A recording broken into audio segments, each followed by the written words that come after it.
really sidelined me. And I went from feeling slightly nauseated most days to feeling doubled over in pain and just really, really uncomfortable with how the stomach issues were transpiring. So I went to a couple of different specialists.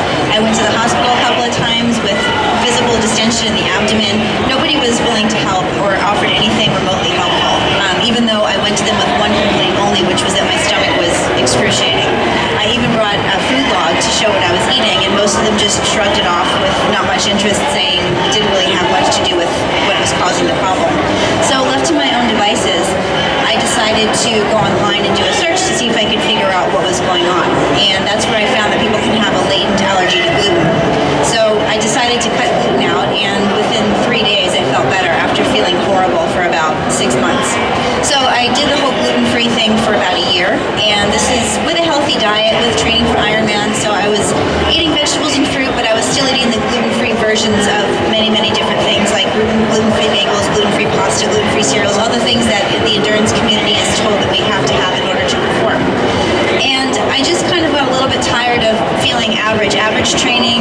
I was healthy and fit, but I wasn't as lean as I wanted to be. I was tired of having very average performance in my races, and I started to wonder if there were anything else in my diet that I was eating that I thought was healthy that actually wasn't.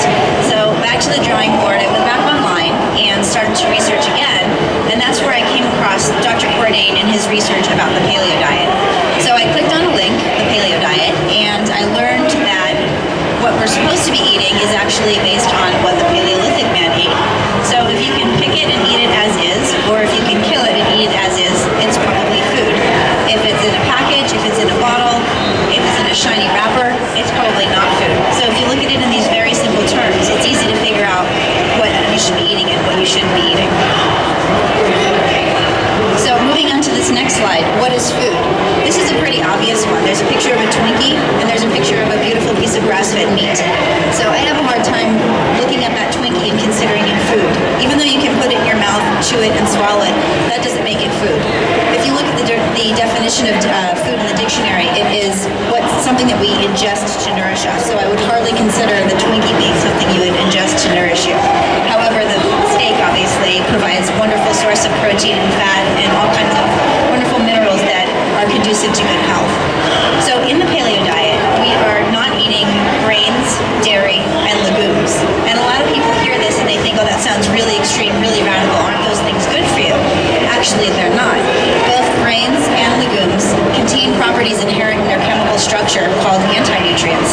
When they're in plant form, these anti-nutrients protect the plant from being invaded by pests in the soil and chemicals and that sort of thing.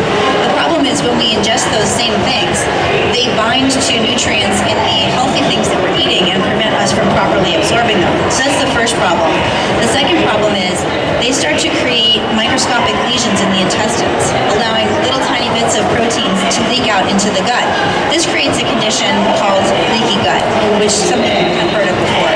And it doesn't just stop in the abdomen with GI distress. It can lead to colitis and Crohn's disease and all sorts of different abdominal issues. But it can also go to a systemic problem, which is exacerbation of autoimmune disease, hypercholesterolemia, high blood pressure, chronic fatigue, joint pain, and on and on and on. It's basically just like ingesting a poison that's bad for your body. And it's only a matter of time for most people. I firmly believe in the idea that everybody has a tipping point. I found mine when I was 23 with the story I shared about the parasite and the gluten sensitivity. I have a client who just found out at age 70 that she cannot